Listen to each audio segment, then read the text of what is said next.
E hoje a gente vai debater um tema aqui que já veio, inclusive, aqui à tona no nosso programa essa semana, que é justamente a Lei Geral do Licenciamento Ambiental, que foi aprovada pelo Senado na última quarta-feira. A gente tratou disso aqui, inclusive, uma das pessoas que estarão aqui, um dos convidados que estarão com a gente aqui no debate de hoje, ele que, inclusive, motivou essa discussão mais aprofundada no programa. Eu já quero aproveitar e apresentá-lo aqui para conversar com a gente. Eu vou saudar o professor, geógrafo e professor na Universidade Estadual do Norte Fluminense, a UENF, Marcos Pedilowski. Professor Marcos Pedilowski, bom dia.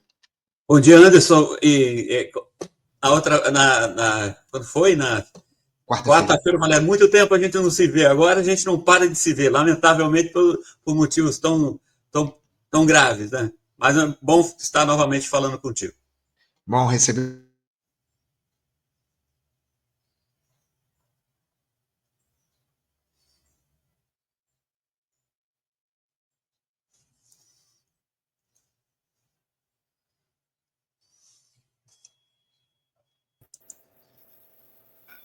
Estou sem som.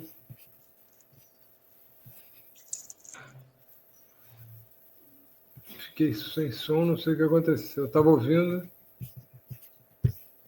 Também não estou ouvindo, Anderson. Agora eu estou ouvindo. Tá, desculpa, eu estava com o meu microfone fechado aqui. Eu peço desculpas para vocês, espectadores. Eu vou, mais uma vez, então, apresentar o professor Guido Gelli, ambientalista, mestre em planejamento energético e ambiental pela COP, da Universidade Federal do Rio de Janeiro, e ex-diretor do Instituto Estadual do Ambiente, o INEA. Professor Guido Gelli, bom dia. Bom dia. Quero agradecer, professor, a sua presença aqui pela primeira vez conversando conosco no Faixa Livre. Uma alegria recebê-lo aqui no nosso programa para a gente fazer um debate tão importante como esse sobre o tema do licenciamento ambiental. E para completar aqui o nosso time de comentaristas, eu vou saudar Pedro Aranha, já um conhecido aqui do nosso público, biólogo, coordenador da Coalizão pelo Clima. Pedro Aranha, bom dia. Bom dia. Estava com saudade de estar nesses debates aqui, que são extremamente importantes, e dizer que a fala do professor da UNEB foi uma fala de uma potência incrível. Já quero, depois, Anderson, se você puder me passar o contato dele, convidar ele para algum evento da Coalizão pelo Clima. A gente está com um programa chamado Sem Blá Blá Blá, e ia ser muito importante a presença dele. Então, queria agradecer muito aqui o convite e dizer que esse é um dos melhores programas que tem nos canais da internet brasileira. Eu que agradeço as palavras, viu, Pedro? Você sempre aqui muito generoso com o Faixa Livre. Pode deixar que eu vou te passar o contato do professor Milton para ele fazer o diálogo com vocês aí da Coalizão pelo Clima. Mas agora o nosso tema é essa situação envolvendo a Lei Geral do Licenciamento Ambiental, que foi aprovada na última quarta-feira pelo Senado Federal. O Estado brasileiro caminha aí a passos largos para o colapso absoluto. A verdade é essa, infelizmente. Com apoio das instituições, do capitalismo predatório, e eu posso provar isso aí com diversos argumentos. Hoje a gente vai debater apenas um deles.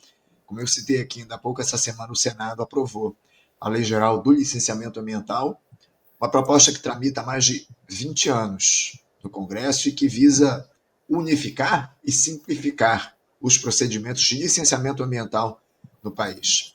Apresentada como uma medida para dar mais previsibilidade e celeridade a obras e empreendimentos, essa nova legislação estabelece, entre outros pontos, a dispensa de licenciamento para atividades consideradas de baixo impacto, como obras de manutenção em estradas e saneamento básico. Cria também o chamado licenciamento autodeclaratório, no qual o próprio empreendedor se responsabiliza por declarar aí os impactos ambientais do seu projeto e flexibiliza a exigência de estudos de impacto ambiental para determinadas obras. Além disso, a nova lei também transfere para os estados a autonomia para definir critérios de exigência, que pode resultar aí em uma fragmentação das normas de proteção ambiental no país.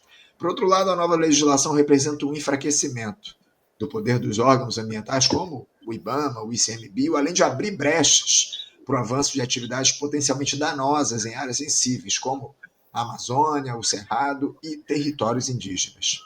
Organizações ambientais, cientistas, representantes do Ministério Público alertam para a possibilidade do aumento no desmatamento, a degradação ambiental e nos conflitos socioambientais. Isso porque a proposta retira o status de área protegida a terras indígenas e territórios quilombolas, ainda não oficializados, que desprotegeria inúmeras áreas habitadas por povos originários que ainda estão lá em processo de demarcação. Só para registrar, esse texto ainda volta para a Câmara dos Deputados para ser avaliado diante de algumas mudanças que foram feitas pelos senadores. Diante desse cenário, a pergunta que se põe para a gente abrir esse debate, é a seguinte: a nova Lei Geral do Licenciamento Ambiental representa um avanço necessário rumo a um modelo mais eficiente e ágil de desenvolvimento, ou ela inaugura uma era de fragilização das garantias ambientais no Brasil, comprometendo o equilíbrio ecológico e os direitos das populações mais vulneráveis? Eu queria começar o nosso debate pelo Pedro Aranha, ouvindo aí a análise dele a respeito desse tema, por favor. Que bom que eu vou começar, fico feliz, porque, primeiro, encontrar duas pessoas que eu tenho um fraterno carinho, e um eu conheço recentemente, o outro eu conheço quando eu era jovem, né? Ele também era jovem, mas eu fiz 60 anos esse ano, Guido, e são já 44 anos de movimento ecológico, né? Desde os 16 anos militando lá na defesa das baleias, na Fundação Brasileira da Conservação da Natureza. E aí, nessa perspectiva do que, por que eu me torno ambientalista, por que eu me torno ecologista, e por que eu faço essas escolhas? Porque eu sou parte da geração que viu o mundo começar a se degradar nos anos 70. Eu sou a geração que lutava, os monstros todos dos meus desenhos animados e das minhas séries japonesas eram monstros da poluição. E eu lia no jornal, porque eu sempre fui um sujeito leitor e de gostar da política desde pequeno, isso é sanguíneo. Eu lembro quando se criou a FEEMA no Rio de Janeiro, em 1976, depois da fusão. Eu lembro perfeitamente disso, e depois, estudando a questão do licenciamento, eu sei o quanto era a disputa de quem trabalhava melhor na perspectiva do licenciamento entre a FEEMA e a CETESB no estado de São Paulo, que foram os primeiros precursores dessa questão do licenciamento ambiental no Brasil, porque ele só vai ser estabelecido mesmo em 1981, quando começa a Política Nacional de Meio Ambiente. Então, a partir dali, começam outras perspectivas. Mas é bom a gente lembrar que, por causa da falta desse licenciamento e dos problemas que aconteciam, houve uma novela da TV mais vista nesse país, das 10 horas da noite, que se chamava Sinal de Alerta.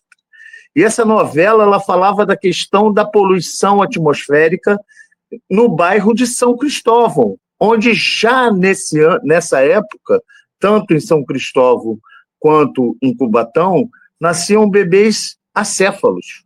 Então, essa é a realidade. E a poluição ela é retirada como uma estratégia do centro do Rio de Janeiro, né? Até o começo dos anos 80, tinha uma indústria química na Marquês de São Vicente, na Gávea. Ela é tirada dali e vai para a Zona Oeste.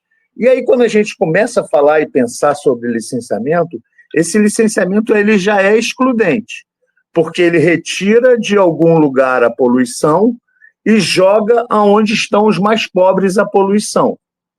Essa é a primeira coisa. E aí a gente tem crimes históricos com relação a isso. É a destruição do distrito de Campo Grande e de Santa Cruz por conta da criação do Distrito Industrial de Santa Cruz e Campo Grande. Lá eram produções de agricultura e balneário, né? Sepetiba era um balneário, era um lugar lindo, apreciado pela população, as pessoas iam à praia em Sepetiba. Por causa da jogada do licenciamento, de tirar dos pobres e tirar dos ricos e jogar no pobre a poluição, a gente vai ver a Baía de Sepetiba ser destruída desde os anos 70, com essa política. A gente vai ver a cidade ser destruída, e a gente vai ver Volta Redonda até hoje, a CSN não ter um licenciamento e fazer a poluição que faz. E aí, nesse sentido, Anderson, o licenciamento ele é importante? Ele é muito importante. Licenciar é importante? É importante, principalmente num modelo de sociedade revolucionário, ecossocialista, porque você tem que fazer toda uma reflexão sobre isso. Porque hoje o papel do licenciamento é tirar aonde estão os mais abastecidos e permitir que aquele empreendimento aconteça no lugar dos mais pobres. Essa é a realidade do que aconteceu com o licenciamento da CSA no Rio de Janeiro. Entendeu? A maior empresa poluidora desse estado e dessa cidade hoje, com estudos comprovados, entendeu? E com uma luta incansável, inclusive com uma pergunta, licença para quê? Dos moradores de Santa Cruz. Então, assim, o licenciamento é importante? Mas aí vamos colocar fatos. Quem liberou primeiro o Código Florestal? Quem sempre teve uma perspectiva de dizer que a questão do licenciamento era blá, blá, blá? São os governos petistas. O Código Florestal, ele foi alterado. Tivemos aqui uma interrupção da fala do Pedro. Voltou. Fica à vontade, Pedro. Nós fizemos um movimento gigantesco chamado Não Assina Dilma. Não assina, pedindo para ela não assinar o novo Código Florestal, que foi votado por quase toda a esquerda brasileira. Entendeu? Eu lembro do embate que eu tive público no lançamento da Rio+20 com a deputada Jandira Fegali, que saiu até no jornal, deu falando horrores para ela, porque eles tiveram a audácia de votar naquele novo Código Florestal, dizendo que estavam fazendo uma política de democracia para o Brasil. E nesse mesmo ano, Anderson, em 2012, com a alteração do Código Florestal, o Eugênio Splinder, que era secretário de Meio Ambiente da Bahia no governo Jacques Wagner, ele faz a primeira grande alteração do licenciamento ambiental. Né? A Bahia cria uma nova licença, entendeu? Mesmo sem você ter licença prévia, licença isso, licença aquilo, você tem uma licença autodeclarada. Então, assim, o que está acontecendo agora é um reflexo de políticas que foram construídas com a destruição de uma política pública que já existiu e foi incrível. Só quem viveu os anos 70 e 80, eu criança, nos anos 70 e jovem, e nos anos 80 já militante do movimento ecológico, sabe o quanto o licenciamento foi estratégico. Mas, por exemplo, o governo Leonel Brizola passou por cima do licenciamento na linha amarela. O Guido lembra disso, quantas manifestações os verdes fizeram contra essa questão de não ter licenciamento ambiental para a linha amarela, não, para a linha vermelha, perdão.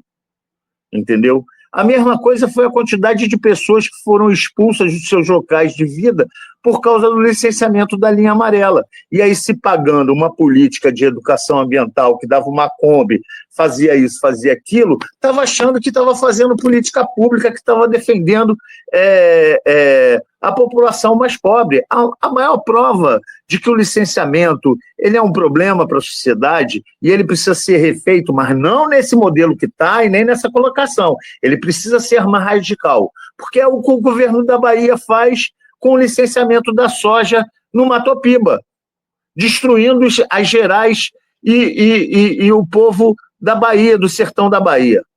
Entendeu? Então, assim, a gente precisa ter claro que a gente tem que ir para a rua. Então, nós da Coalizão pelo Clima estamos chamando um ato no dia 7, agora, de junho, às 10 horas da manhã, no Museu do Amanhã, para denunciar para a população o que significa o PL da destruição. Entendeu? Porque mal ou bem, colocando nos pobres, entendeu? Ainda existe uma audiência pública onde a gente pode contestar, entendeu? Onde a gente pode protestar, onde a gente pode criar espaços de protesto. Com autodeclaração, com autolicenciamento, acabou isso. esfalecer mais do que já é esfalecido, destruído, os órgãos ambientais no Brasil. O que a gente vê, o que acontece nas políticas com o IBAMA, o que acontece com a questão do ICMBio, o que a gente vê, essa coisa de até hoje no Rio de Janeiro ter uma Câmara de Controle Ambiental que decide sobre o licenciamento, com a mínima participação popular. Tem um negócio que só existe no Rio de Janeiro, que é a SECA, entendeu? Se eu não me engano, eu acho que é a Comissão Especial do Controle Ambiental, algo parecido. O Guido pode falar mais sobre essas questões, porque o Guido teve bastante tempo inserido nesses processos de tomada de decisão do governo público, né? Principalmente no governo do Estado. Então, assim, lutar é estratégico, mas esse PL, eu acho que ele vem cumprir um papel que interessa ao governo. Eu nunca vou esquecer do Lula dizendo que não aguenta mais blá, blá, blá de ambientalista. A gente não está aqui fazendo blá, blá, blá, sabe? A gente está aqui numa luta incansável contra o fim do mundo. Porque o que a gente está vivendo hoje, a realidade da nossa sociedade em 2025, é que a gente está num colapso ambiental. As temperaturas estão sempre acima de 1,5 grau já. O oceano está 2 graus mais quente. Hoje, na linha equatorial do Atlântico e parte do Oceano Pacífico, está tudo alagado. É na Paraíba, é em Pernambuco, na África, é em parte da Itália, é em parte da Espanha, é na Ásia, na China. Então, assim, a gente está sofrendo, tem um site no Instagram que ele coloca todo dia as tragédias climáticas que estão acontecendo no mundo. Eu esqueci o nome do Instagram, depois eu vejo aqui e coloco para você colocar no grupo. Então, assim, a gente está entrando, a gente já está vivendo o colapso ambiental. E esse PL, assim como a BR-319, todos os processos de expansão imobiliária com destruição da Mata Atlântica, que é o ecossistema mais ameaçado desse país, entendeu? É um dos 5 hotspots do planeta, entendeu? Que tem uma biodiversidade sem igual, eles continuam todo dia sofrendo com ameaças. O governo Eduardo Paes jogou o licenciamento ambiental para a Secretaria de Economia, tirou do meio ambiente e jogou para a economia. É bom ficar claro. Concluir. E aí é claro que a gente vê que o licenciamento é do interesse dos ricos, por isso eles querem flexibilizar, e quando se faz o licenciamento, se coloca no colo a destruição dos povos originários, dos quilombolas, dos ribeirinhos e da população periférica, como aconteceu com o licenciamento ambiental da Tecassa S.A., entendeu? Que mata todo dia gente por causa de uma chuva de prata que acontece lá, assim como acontece em Volta Redonda. Obrigado, Pedro, pela sua primeira intervenção. Eu queria ouvir também o Guido. Guido, passar a palavra, o senhor fica à vontade aí para fazer suas considerações a respeito dessa primeira intervenção aí que eu fiz, enfim, dessa primeira provocação. Como é que você vê essa situação envolvendo a Lei Geral do Licenciamento Ambiental? Bom dia a todos, amigos. Estão me ouvindo bem? Tá bom? Ouvimos bem. Bom, eu imagino vocês o que aconteceu comigo de ontem para hoje, ou de anteontem, na última semana. Eu passei a minha vida, eu me formei e fui trabalhar na Amazônia, logo em 75, faço 50 anos de formado agora, em julho, e em novembro daquele ano eu estava morando já em Ananindeua, na região metropolitana de Belém. E trabalhando em Belém. E trabalhei lá em Óbidos, Oriximiná, Monte Alegre, Itaituba, inicialmente em Marabá, depois Barcarena. Trabalhei em vários lugares, viajei muito pela Amazônia. E foi lá que eu tive o contato, me lembro perfeitamente de olhar na página do dicionário do Aurélio, que chamava-se o Novo Dicionário do Aurélio, aquele grandão de capa dura, e fui ver o significado de uma palavra que tinha num texto que eu estava lendo quando a gente estava fazendo o plano de Marabá, de Nova Marabá. E tinha a palavra ecologia, eu fui lá no Aurélio e vi isso. Quando eu li o significado, eu falei, mas É isso que nós estamos fazendo. Quando a gente está aqui tentando fazer um planejamento de uma nova cidade, usando a declividade para o escoamento e para o abastecimento de água, fazendo coleta de lixo, separação, então, é isso aqui, que já está aqui nessa palavra. Eu voltei para o Rio e fui trabalhar na FEMA. Entrei para a FEMA em abril de 78. Quer dizer, voltei e fui trabalhar com distritos industriais no Brasil ainda, por essa mesma empresa que eu trabalhava, e quando fui fazer o Distrito Agroindustrial de Anápolis, eu tinha feito o projeto de Telêmaco Borba, no Paraná. Quando fui fazer o de Anápolis, eu fui procurar saber o que existia para fazer um tratamento conjunto para as indústrias, porque o Distrito Industrial é isso, né? Junta as indústrias para oferecer água em quantidade, energia elétrica em quantidade, terreno barato, com incentivo, para ter crescimento, o interesse das prefeituras para ter crescimento industrial. Então, nos anos 70 foram feitos muitos, além de planejamento urbano que se fazia para o saneamento básico, principalmente, que era uma exigência do antigo Banco Nacional da Habitação, BNH, fazia-se distritos industriais por interesse das prefeituras para atrair indústrias para os municípios. Bom, dito isso, eu fui ver, então, o que existia. Eu falei, bom, com relação ao meio ambiente, vamos ver o que existe, para a gente incluir no projeto do Distrito Industrial os cuidados ambientais.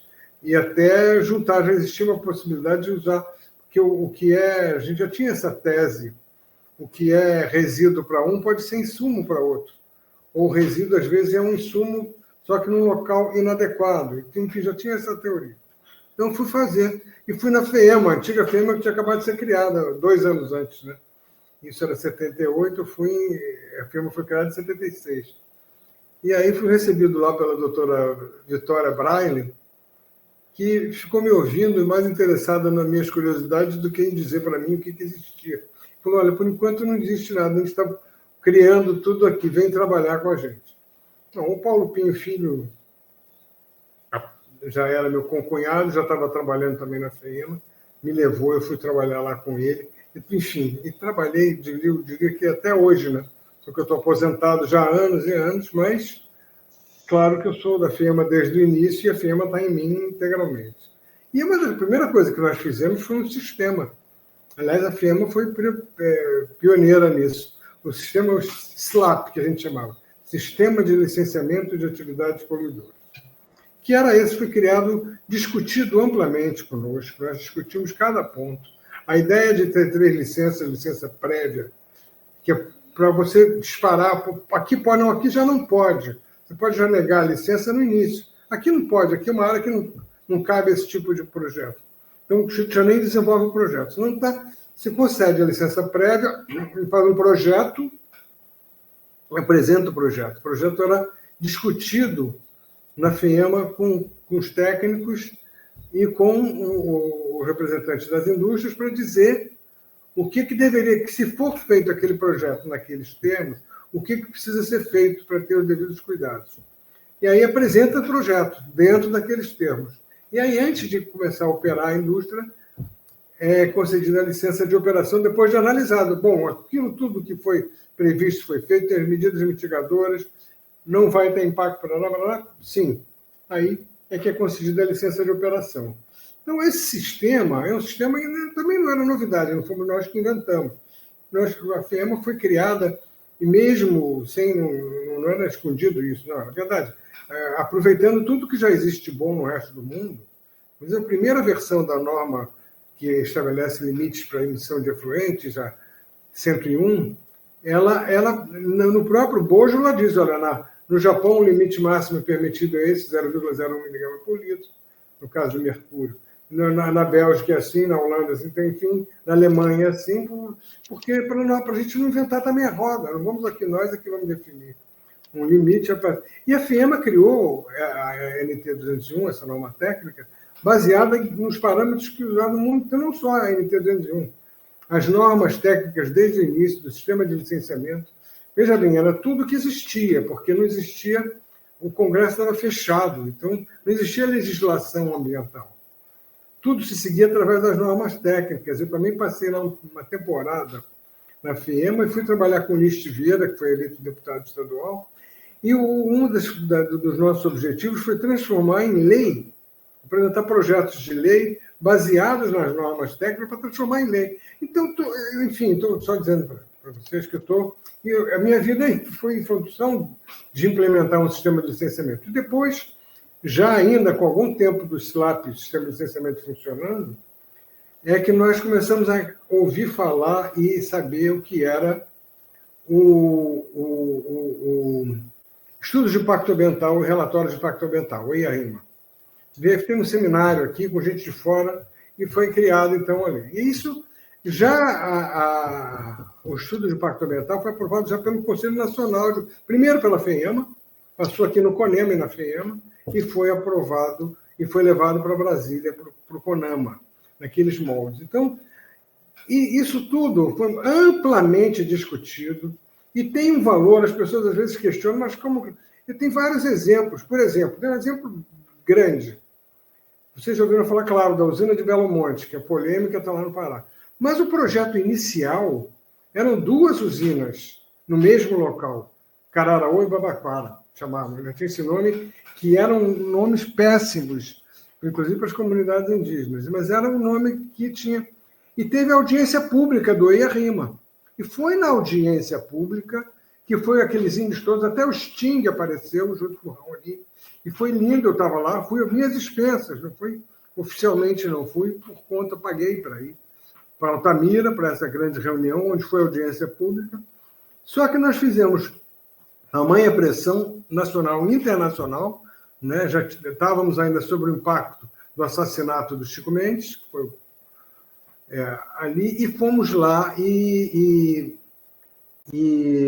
conseguimos mudar o projeto drasticamente, porque hoje, quando se diz Belo Monte, já não foi discutido. Belo Monte foi discutido durante mais de 30 anos, tanto que um projeto era muito maior, muito mais drástico, sem mérito ou demérito, se eu sou contra ou sou a favor, enfim. Agora, o que falta realmente é transparência. Agora, esse PL, tudo isso que eu estou falando é para montar um sistema e que funciona até hoje. Nós evitamos, por exemplo, em Petrópolis, uma construção enorme em Itaipava, que era quase um Empire State, imagina vocês. Isso existia. Eu dava aula nessa época e dei como estudo de caso para a minha turma. Olha, não vamos fazer um estudo de caso, eu não vou falar para vocês de projetos hipotéticos. Vamos acompanhar o licenciamento de um empreendimento aqui em Petrópolis. E a minha turma do ISER, do curso de Teoria e Prática do Meio Ambiente, foi comigo, foi lá. Só que o projeto era tão ruim que eu, no meio da turma, disse assim, queria pedir desculpa a vocês, na frente de todo mundo, inclusive numa audiência pública, que esse projeto é tão ruim, tão absurdo, que é até um estudo de caso ruim, porque pegaram um estudo de caso um absurdo. Imagina vocês que estavam previstos, o que eu me lembro na reunião, na audiência pública, os defensores do projeto falando assim, não, ali nós vamos fincar um marco. Esse marco era um prédio logo na entrada, porque vocês, para quem conhece, ali no viaduto de Bom Sucesso, na rótula de Bom Sucesso, é logo à esquerda de quem chega em Itaipava. É a primeira coisa em Itaipava. Ali teria uma torre, um prédio de não sei quantos andares. E eles queriam um marco. Eu, imediatamente, na audiência pública, falei, escuta, e os outros empreendimentos todos vão ter marco também, a gente vai transformar isso aqui numa selva de pedra. Ah, não, só nós. Eu falei, como assim nós? Vocês estão querendo licença para aprovar um projeto de vocês fazerem um prédio, um arranha-céu aqui na entrada de Itaipava, e os vizinhos não vão poder? Como é assim? Aí, quer dizer, e funcionou, e não aconteceu. Então, o sistema de licenciamento, eu tenho inúmeros exemplos aqui, entendeu? Eu participei do licenciamento da usina hidrelétrica lá na Amazônia, do polo de Albras e ao norte de alumínio, entendeu? Tinha um projeto. Se tivesse o sistema de licenciamento antes, no caso de Balbina, por exemplo, que é uma usina hidrelétrica na Amazônia, que ocupa não sei quantas, 5 vezes a área da Baía de Guanabara, se eu não me engano, e gera energia que dá para 30% da necessidade de Manaus naquela época. Isso é um calcanhar, era para nós um calcanhar de Aquiles da Eletrobras na época, que eu me lembro que eu dizia assim, você vai para um debate com alguém da Eletrobras, você não precisa falar nada, você levanta, pega a palavra assim, Balbina, pronto. O cara dá vontade de ir embora, porque é indefensável. Além do que, encheram o reservatório da usina sem tirar as árvores lá existentes, o que é um prejuízo, porque valiosíssimo. Imagina você 5 vezes a Baía de Guanabara com quantidade de matéria de árvores na Amazônia. E é péssimo para a usina, porque toda hora tem um problema de filtragem que tem que limpar o filtro, porque entra folhas e resíduos, porque as árvores estão lá submersas. Assim como em Tucuruí também. É uma história bárbara de Tucuruí. Também foi cheio o reservatório, deixando as árvores lá. E tem pior.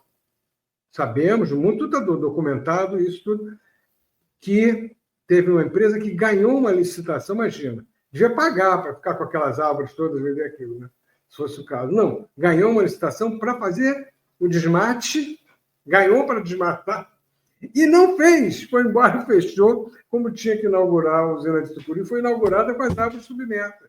Então, lá tem árvores valiosíssimas, centenárias, submersas, tanto no reservatório de Tucuruí, que devem estar preservadas, porque estão inundadas da área, e tanto no reservatório de Balbina. Enfim, tudo isso teria sido evitado com estudo de impacto ambiental e com uma discussão pública, com uma audiência, assim como foi evitado Belo Monte. Belo Monte não foi evitado, foi sendo construído a Belo Monte, mas se você, quem acompanhou e sabe do que era a dimensão do projeto anterior de Cararau e Babaquara, Belo Monte é uma joia, entendeu? Com todos os problemas que tem, tenho amigos que estão lá até hoje e vêm me contar, olha, aconteceu isso, deslocamento de população, populações indígenas, blá, blá, blá. Sim, e eu sei, eu não defendi nunca, eu ainda fui lá para protestar, eu fui lá para a audiência pública na época e fui para fazer essa oposição, para fazer essa ponderação. Por que eu estou falando tudo isso? Desculpe, estou até me alongando, mas é para registrar a importância dos estudos de impacto ambiental, do licenciamento ambiental. E esse projeto de lei simplesmente acaba com isso, joga no lixo tudo isso, abre um caminho, literalmente, para fazer o que o ministro do Meio Ambiente do nefasto governo anterior fez, que foi dizer, vamos aproveitar essa situação e passar a boiada. É isso que está acontecendo. Esse é um passo, isso é o passar a boiada, estão passando a boiada. Vem o pessoal do agronegócio com aquelas bancadas fortes, tudo, e estão passando a boiada. Então, veja bem, a gente tem que entender que o Lula ganhou a eleição para presidente, numa situação inusitada não, mas uma situação dificílima, que é com o Congresso com uma enorme maioria de oposição. O Lula, que é um esperto, um cara que foi criado na negociação, porque o Lula nunca foi de esquerda. A gente sabe, quem já viu o filme sabe da história do Lula. Ele nasceu pobre no interior de Pernambuco, veio para cá na bolé de um caminhão, sem dinheiro, sem nada, para conseguir emprego, virou metalúrgico, fez lá os cursos e tal. Essa é a história dele. Ele não veio aqui, ele não foi marxista-leninista na adolescência, como muitos dos meus amigos foram, como nós muitos dos nossos guerrilheiros foram, e para lutar pela democracia. Não, o Lula não fez nada disso. O Lula, eu tenho uma foto dele num livro que eu gosto, desde a época, do Lula jogando, na época das primeiras greves do ABC, o Lula jogando sinuca com Bresser Pereira, que era ministro do governo. Entendeu? Tem os dois sorrindo e jogando sinuca. Essa foto está no livro que eu tenho, um livro de fotografias dessa época. Bom, enfim, então, é uma negociação. Então, o Lula está se mantendo lá, assim, na ponta dos dedos. Trouxe a Marina, que é importantíssima, a Marina está... Agora, a derrota, imagina, eu hoje não consigo imaginar você ser do Ministério do Meio Ambiente, do governo, e agora isso é praticamente restringir o Ministério do Meio Ambiente ou nada, porque se você não faz o licenciamento das atividades poluidoras. Aqui, por exemplo, eu participei da regulamentação da lei do decreto da Mata Atlântica, da lei da Mata Atlântica. Por favor. Oi? Para concluir, por favor. Ah, tá. Pois é, bom. E hoje, eu fui no Congresso naquela época mostrar qual era a dimensão da Mata Atlântica, porque a lei era boa, mas não dizia onde é que começa e termina a Mata Atlântica. Esse é um detalhe, que as pessoas não atentam para esse detalhe, como se fosse assim, todo mundo sabe, vamos preservar a Mata Atlântica. Todo mundo sabe onde que é a Mata Atlântica. E na época eu não sabia, não estava escrito em lugar nenhum. Não tem uma poligonal dizendo que o limite, isso aqui é Mata Atlântica, ali não é. E aí tem a discussão clássica, né? A Mata Atlântica é só o que restou da cobertura vegetal da antiga Mata Atlântica? Não, é onde está o bioma inteiro. Mas onde é que está o bioma inteiro? Como é que passa? Passa aqui, passa ali, passa ali. Então, foi uma ampla discussão que também está no bojo, foi colocado como um jabuti nesse projeto de lei, essa esculhambação total. Quer dizer, toda essa lei demorou mais de 10 anos para aprovar a lei, para definir os limites da Mata Atlântica e para aprovar a lei de preservação. E agora libera. Na época eu disse, eu vou encerrar essa minha intervenção no início, mas só com uma coisa que eu vou dizer, o que mais me impressiona nisso tudo não é a cafajestice de passar boiada só, não. É que o agronegócio está dando um tiro no pé. Eu já falei isso publicamente, vou repetir aqui, vou enfatizar. Isso é matar a galinha dos ovos de ouro. Entendeu? Estão matando a galinha dos ovos de ouro. Quem já conhece a fábula sabe o que eu estou falando. Por quê?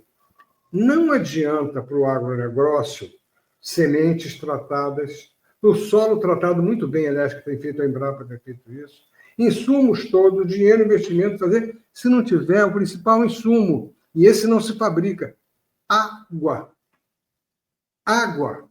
Agronegócio, nem a pecuária, nem a agricultura, nem a indústria não vão para frente se não existir água. E desmatar as matas ciliares, dos cílios, que protegem, por isso chamam ciliares, os olhos d'água, significa secar. E secar, meu amigo, você pode importar semente, importar tecnologia, importar tudo. Agora, nitrogênio, fósforo, potássio, todos os insumos. Agora, você não vai importar nem fabricar água. Então, hoje, quem defende o agronegócio, sabe quem é? São os ambientalistas. Falo isso com toda certeza.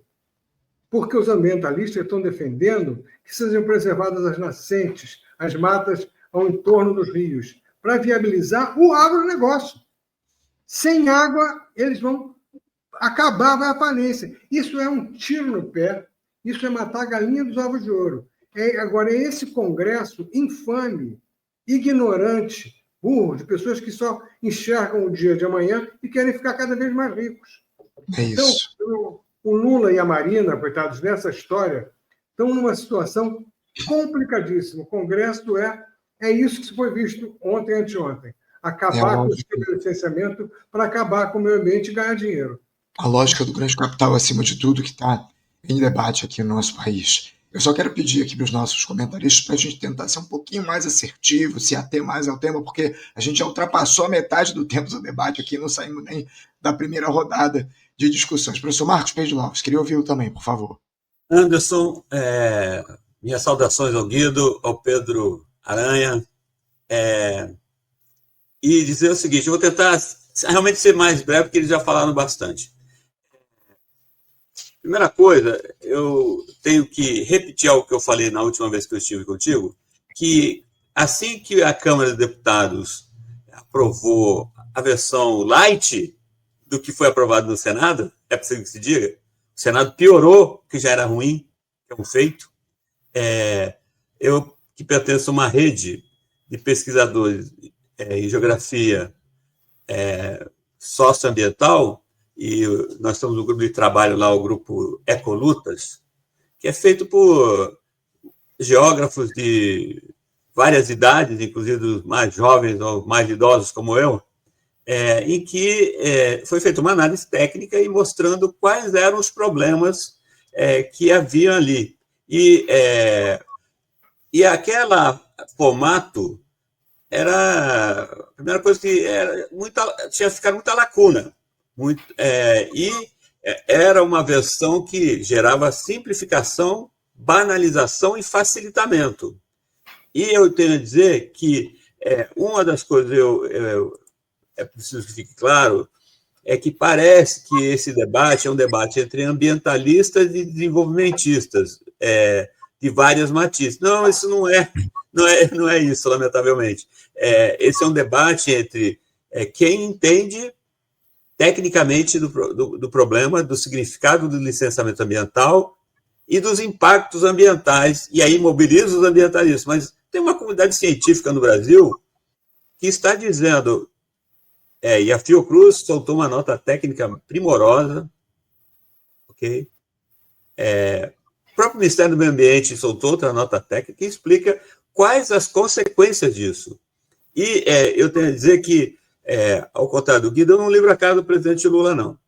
Eu, em 2004, escrevi um artigo na revista Nova América, da PUC, que era assim, Amazônia, uma outra morte anunciada. Por quê? Quando é que eu escrevi esse artigo? Era sobre uma visita do Lula antes de tomar posse, em 2003, quando ele foi a Parintins defender o linhão de Tucuruí indo para Parintins.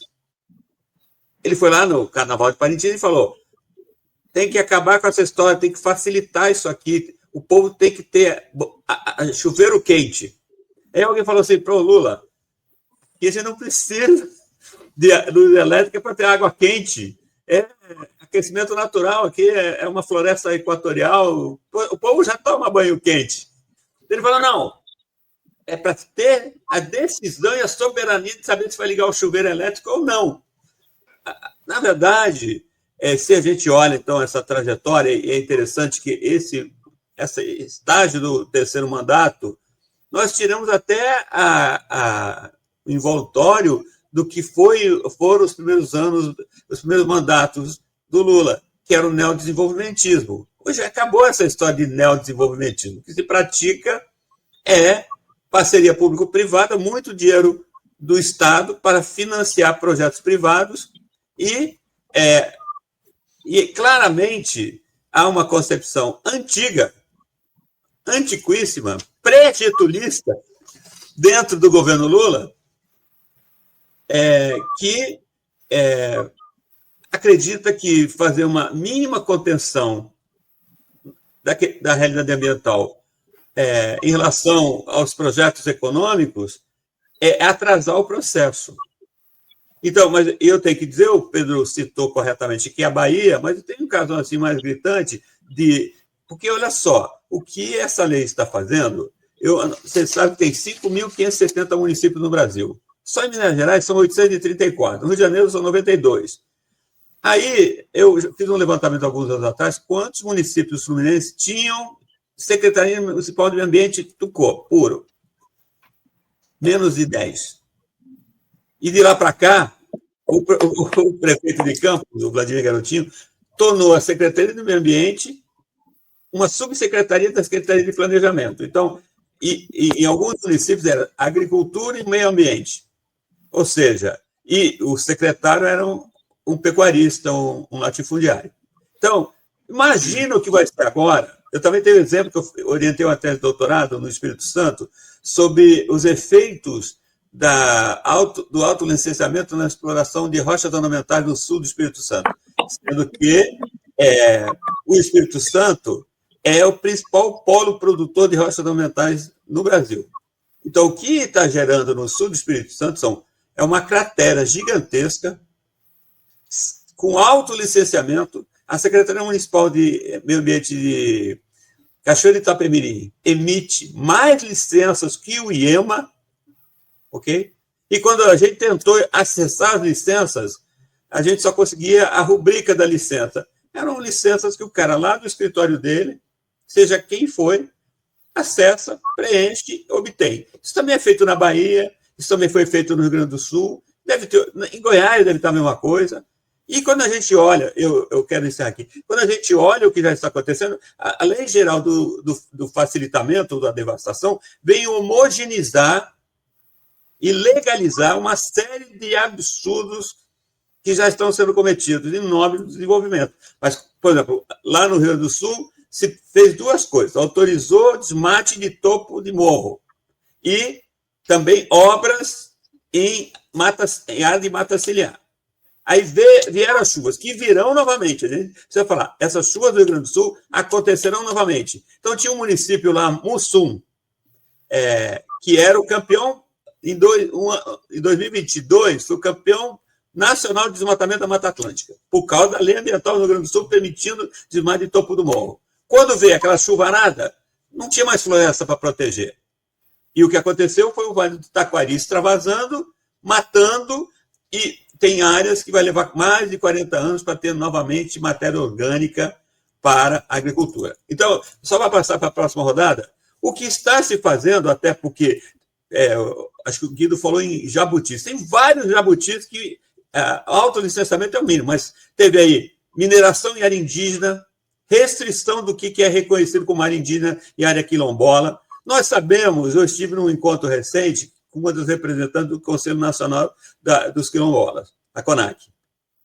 Mais de 80% das áreas quilombolas não são tituladas porque estão paradas os processos. Agora, e por que agora vem uma declaração de guerra aos territórios quilombolas? Porque vai ser permitido fazer projetos de autolicenciamento em área quilombola não titulada, área indígena não titulada. Aí eu tenho que falar o seguinte, não sei se o Guido já viu, isso aqui é uma página hoje do Valor Econômico. E aqui diz, Rui Costa fala, o governo não vai vetar. Quando a gente vê a matéria, a gente vê, Randolfo Rodrigues abandonou a comissão. Jacques Wagner não apresentou o veto que poderia na Comissão de Agricultura. Um veto, uma adição foi retirada do senador Beto Fara, do PT do Pará, foi retirado pelo senador Rogério Carvalho. Ou seja, o governo trabalhou para que votasse e aprovasse da forma que estava. Vamos dizer a verdade. Eu sei que... E não me apresente, novamente, eu quero encerrar aqui, não apresente o debate e a repercussão que está se tendo como se fosse um bando de ambientalistas despreocupados com a realidade econômica dos mais pobres contra aqueles que querem desenvolvimento. O que nós estamos fazendo, inclusive aqui nesse debate, com diferentes nuances, né? A gente já pode notar, a minha manifestação é a terceira, a gente tem nuances, mas nós temos nuances que estão falando, isso vai ter repercussão avassaladora, porque vai ser lido como permissão para passar a boiada em alta velocidade. Por exemplo, eu tenho que falar, o Guido me lembrou, ele falou, já esteve em Telêmaco Borba fazendo um licenciamento. Eu sou de Telêmaco Borba. Mentira! Sou. E o lugar que eu nasci, a rua que eu nasci, que era uma vila fabril da Klabin Celulose, virou um plantio de eucalipto, que eles passaram o trator em cima de onde a vila que eu nasci e forçaram a mudança daqueles trabalhadores para Telêmaco Borba, onde hoje a Telêmaco Borba era uma fazenda. Eu nasci em Monte... Tem um problema, inclusive, lamento a reminiscência, tem um problema que meu documento é de um lugar que não existe mais. Quando eu vou trocar de documento, Monte Alegre, você nasceu onde? Monte Alegre. Aí, na lista do Paraná, não tem mais Monte Alegre, é Telêmaco Borba. Eu falo, não, mas eu não nasci em Telêmaco, eu nasci em Monte Alegre. E aí você encontra a sua... O que é Monte Alegre hoje? Um eucaliptal. Como está no norte do Espírito Santo, como está no sul da Bahia, como está lá no Maranhão. Inclusive, eu tenho que dizer, para terminar, que o ano passado, o governo do Lula, o presidente Lula assinou uma canetada liberando monocultura de eucalipto e ter licenciamento ambiental. Então, estão se encontrando. Então, Guido, eu sei que você é uma pessoa mais ponderada do que eu, mas eu diria que eu escrevi um texto ontem no meu blog, Lula é o pai desse negócio, não é o Alcolumbre. Professor, eu queria aproveitar aqui essa sua fala para trazer aqui um outro tema fundamental, porque o que chama a atenção é justamente isso, porque esse texto ele estava há mais de 20 anos em análise lá no Congresso Nacional e só agora, em um governo dito de reconstrução nacional, ele está em vias de ser aprovado. Eu queria que vocês nos dissessem o que é que isso representa, se isso faz parte do processo de reconstrução nacional que propõe o governo Lula e outra. Quais os interesses políticos e econômicos que estão por trás da aceleração, da tramitação e da aprovação dessa lei? O Congresso ouviu adequadamente a comunidade científica, os povos tradicionais, os órgãos ambientais federais, enfim. Pedro, por favor.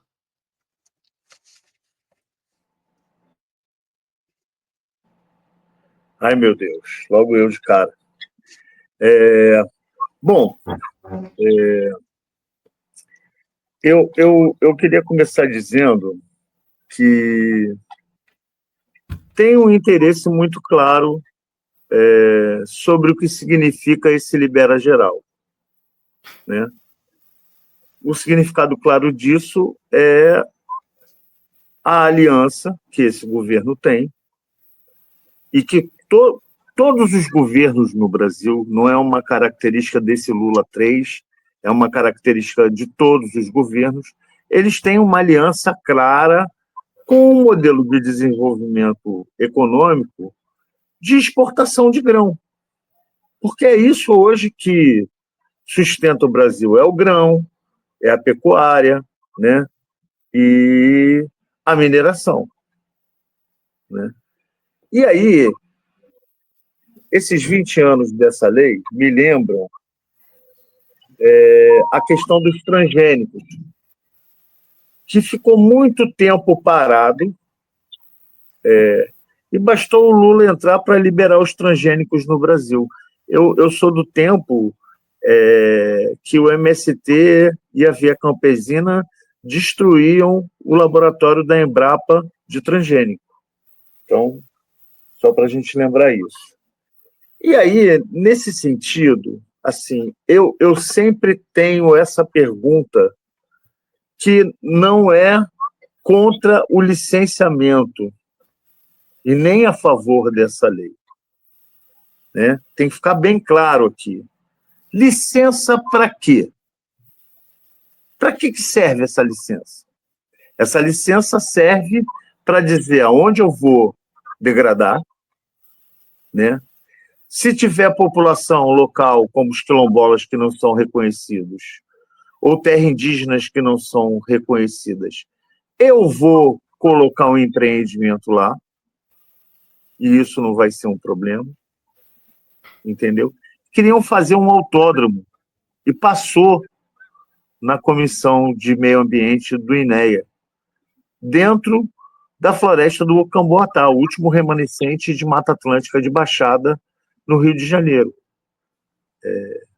Guido, é bom a gente lembrar que depois saiu a licença do prédio gigantesco, que não era mais prédio gigantesco, e hoje é um conglomerado de coisas chamado Granja Brasil, ali na virada de Itaipava. Então, eles conseguiram fazer, a gente fez uma luta gigantesca contra aquele processo ali, entendeu? Então, assim, a licença, ela tem que ser muito bem estudada. Os estudos de impacto ambiental, eles não podem ser comprados, ou não podem ser recorte-cola.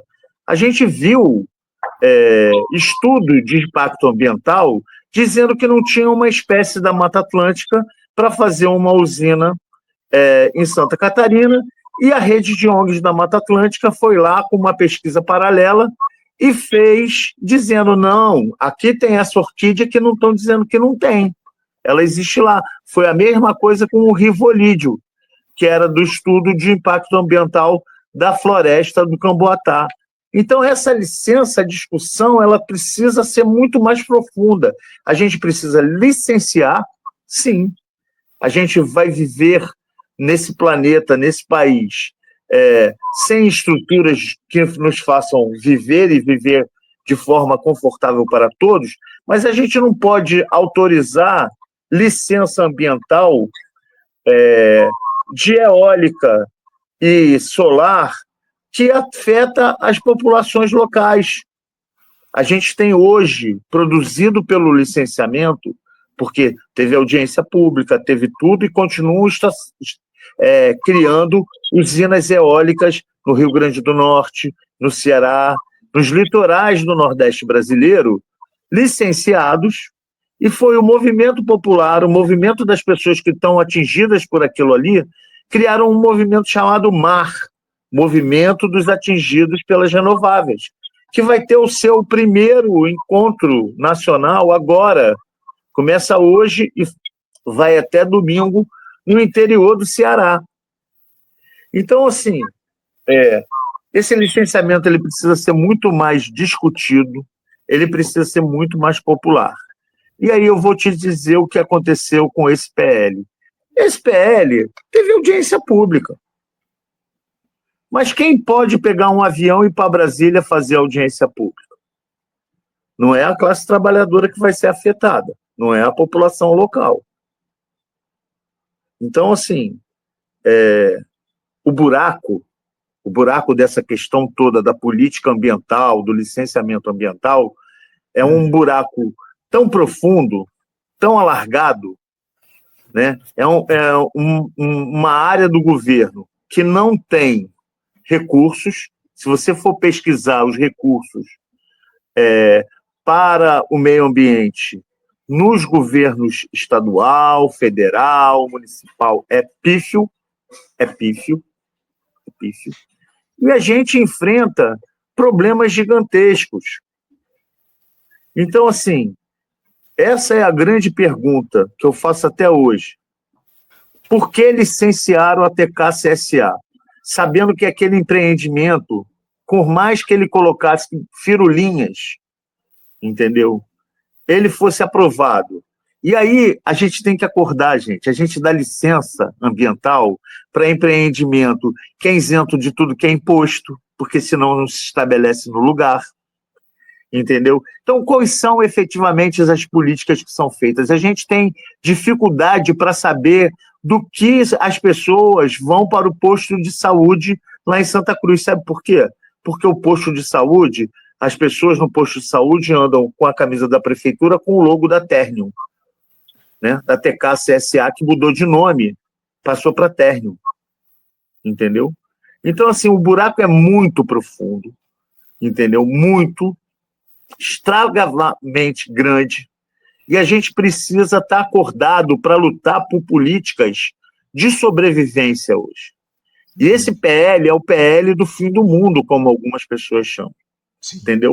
Porque concluindo, Anderson, apesar de todos os problemas que o atual licenciamento, o primeiro licenciamento lá em 1976, 77 teve, precisa ser resolvido, porque não adianta licenciar para jogar a poluição no colo das populações locais, moradores daquele lugar. Isso é produzir tragédia. Como aconteceu com a enchente do condomínio São Francisco em 2010 em Santa Cruz. É isso. Entendeu? É isso, Anderson. Então é muito profunda a questão. Muito grave, como você traz aqui pra gente.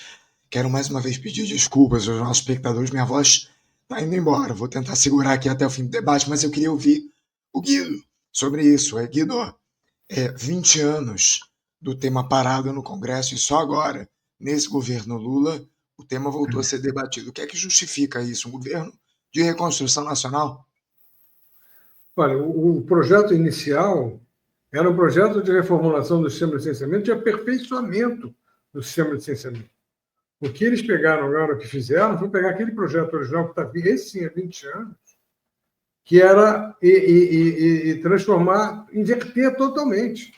Entendeu? Isso é um golpe baixíssimo, mas que esse pessoal da direita está fazendo direto, entendeu? Estão pegando temas, agora estão fazendo que INSS, estão fazendo uma opção de coisas, pegam bem, tem um pessoal bom de marketing e o que eles fazem? Isso é você se aproveitar de uma situação. No caso desse projeto foi isso. Pegaram, em vez de fazer um projeto novo, olha que estratégia, infelizmente boa, satânica. Você pega um projeto existente, que é um projeto para reformular e melhorar o sistema de licenciamento, e inverte totalmente. Foi o que foi feito. Então, teve até gente dizendo que esse projeto era de um deputado do PT. O pessoal do Partido Verde de Petrópolis, vou dizer, que eu participo, eu recebo as coisas, entro lá no grupo, falo, escuta. E eu fui lá responder, escuta, não. O projeto original era assim, de um deputado do PT, fulano de tal, que eu esqueci quem é.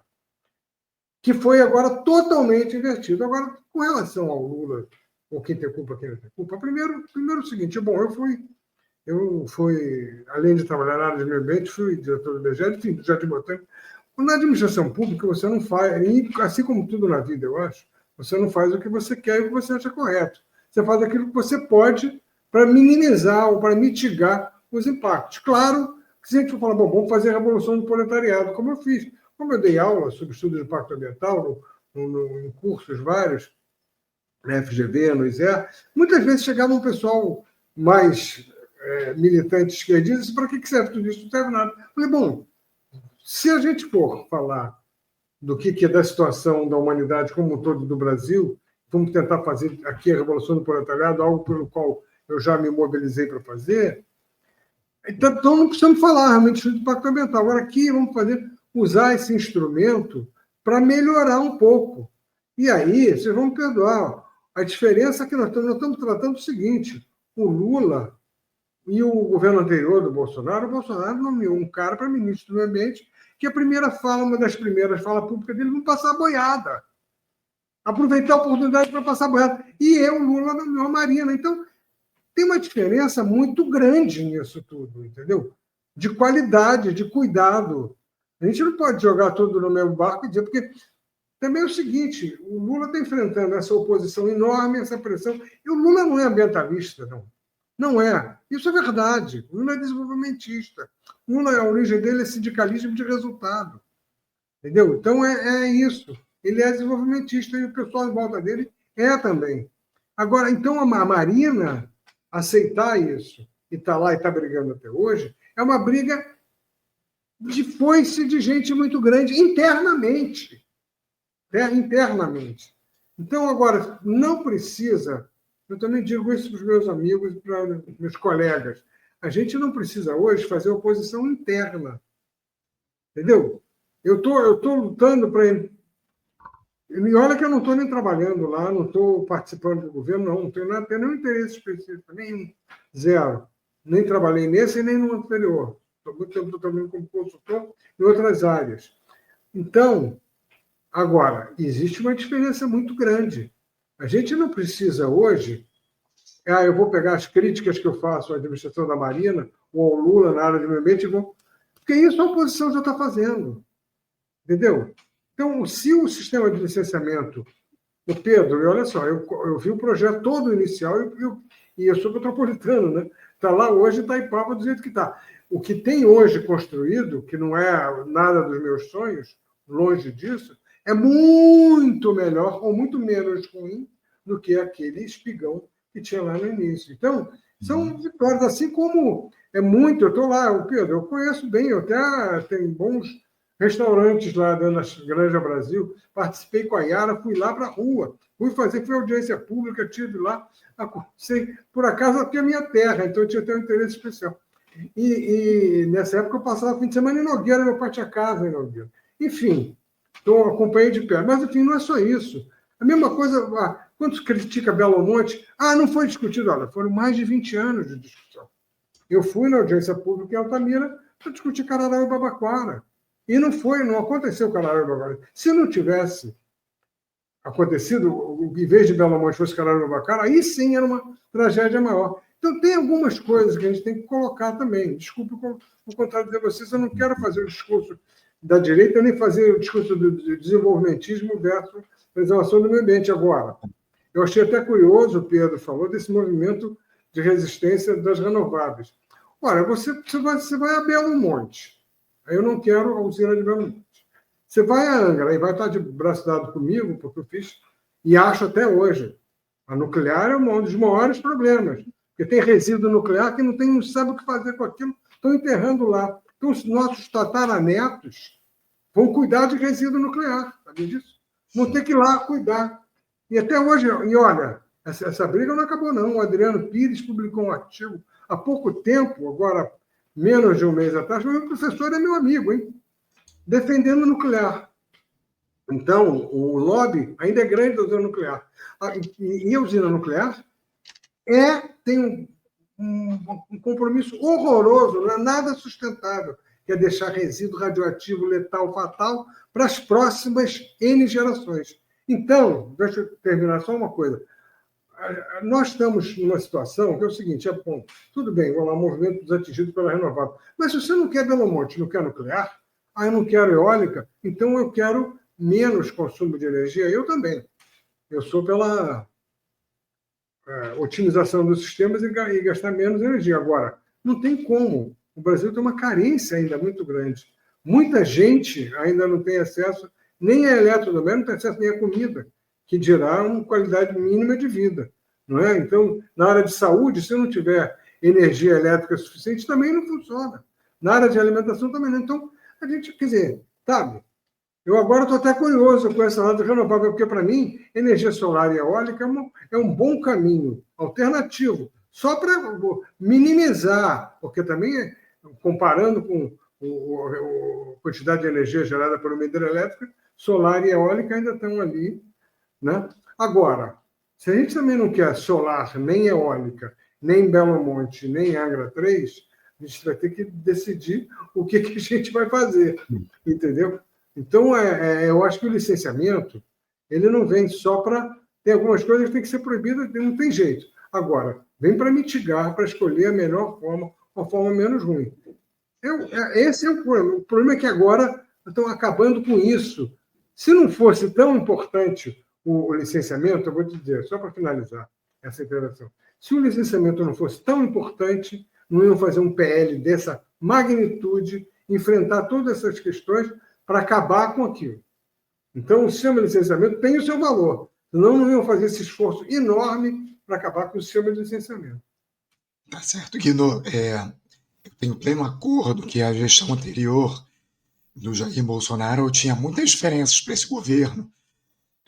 A grande questão que se coloca é que nem o governo anterior, onde o ministro, o Ricardo Salles, verbalizava que queria passar a boiada no licenciamento ambiental, nas regras ambientais do país, nem o governo anterior conseguiu aprovar esse novo licenciamento ambiental. A grande verdade é essa, mas eu queria ouvir o professor Pedilowski a respeito disso. Por favor, professor. Eu vou voltar nessa questão, porque aqui, novamente, a matéria do valor econômico, que é um veículo insuspeito, está aqui assim: Rui Costa, ministro da Casa Civil, teria sido consultado sobre emenda de Alcolumbre e sinalizado que o texto não seria barrado. Acordo costurado pelo presidente do Senado abre caminho para a proposta e expõe isolamento de Marina Silva. Grande novidade.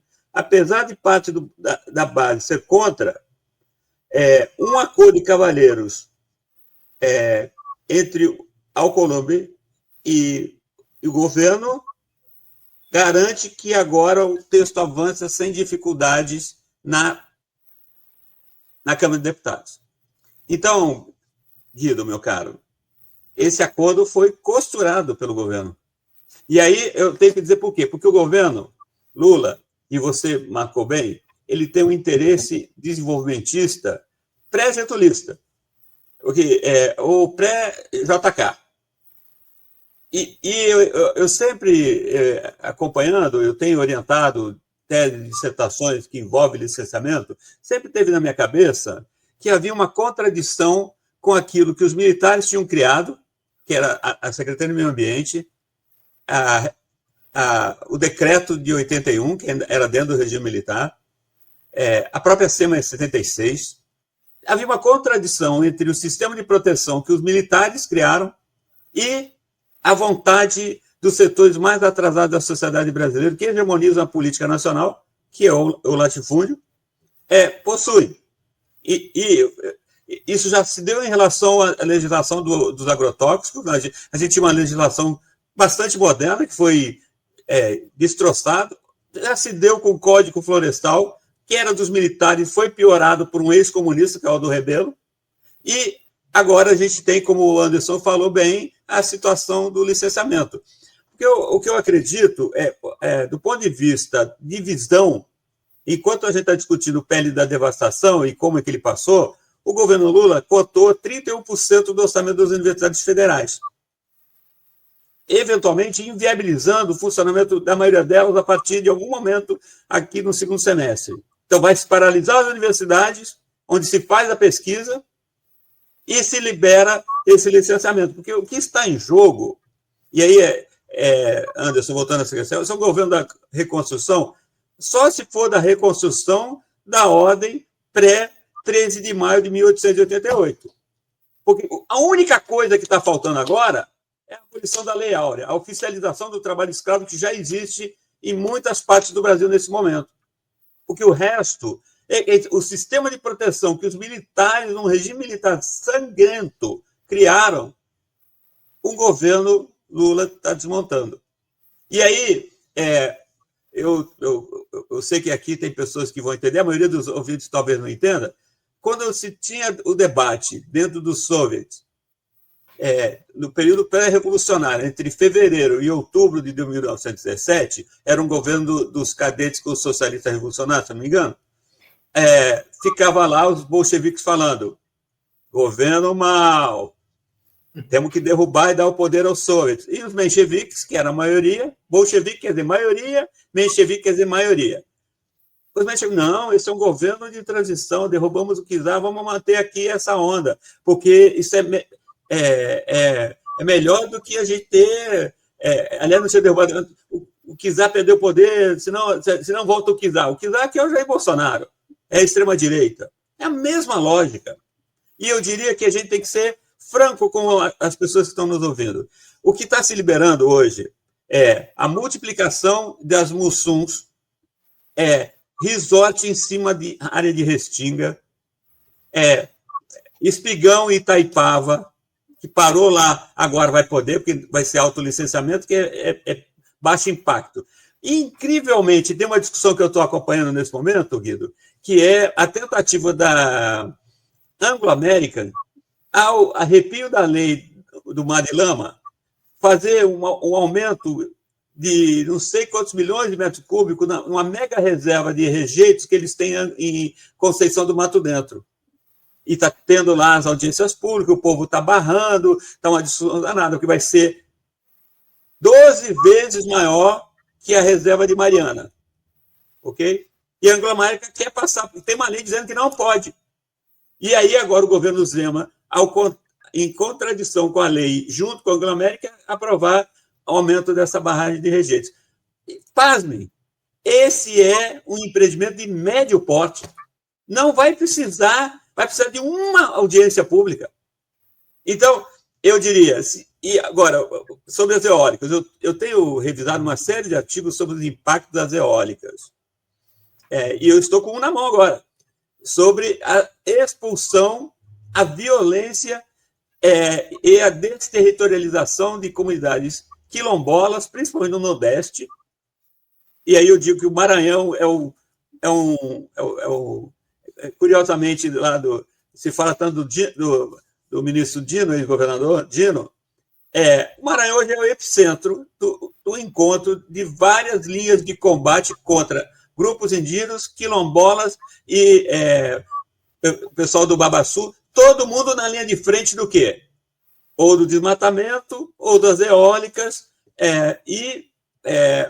quando isso acontece, muitas vezes assim, por que tanta eólica? Não sei se você sabe, Guido, tem um plano de construir usinas eólicas offshore que vai do Oiapoque ao Chuí.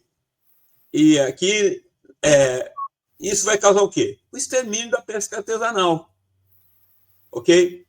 Isso está vindo. Aí você fala, mas o Brasil precisa de tanta energia? Um dado que eu sei, de cor. A energia transmitida de Itaipu se perde 30% dela na distribuição.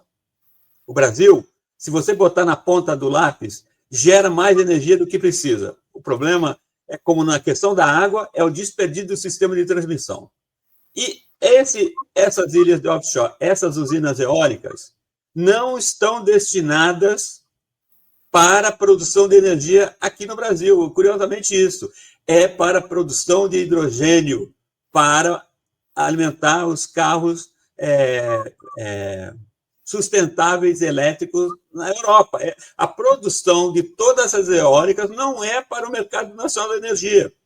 Então, aí eu só quero dizer o seguinte, nós precisamos, inclusive, ter uma visão mais informada e mais equacionada de todos esses projetos. Mas só para encerrar, quais os projetos o governo quer? E ele agora vai poder fazer, porque não vai ter mais licenciamento para quase nada. Petróleo na Foz do Amazonas, pavimentação da BR-319, que o Rui Costa já falou que agora vai, hidrovia do Pantanal, ferrovia bioceânica. Só a questão do petróleo na Foz do Amazonas, ele falou, não, eu estava num debate, alguém falou, não, mas o petróleo da Guiana pode contaminar a gente também. Eu falei, não, amigo, pelas correntes oceânicas que vão ali, quem se preocupa com o que vai acontecer na Foz do Amazonas é a Guiana, por causa que a corrente é uma corrente para o norte.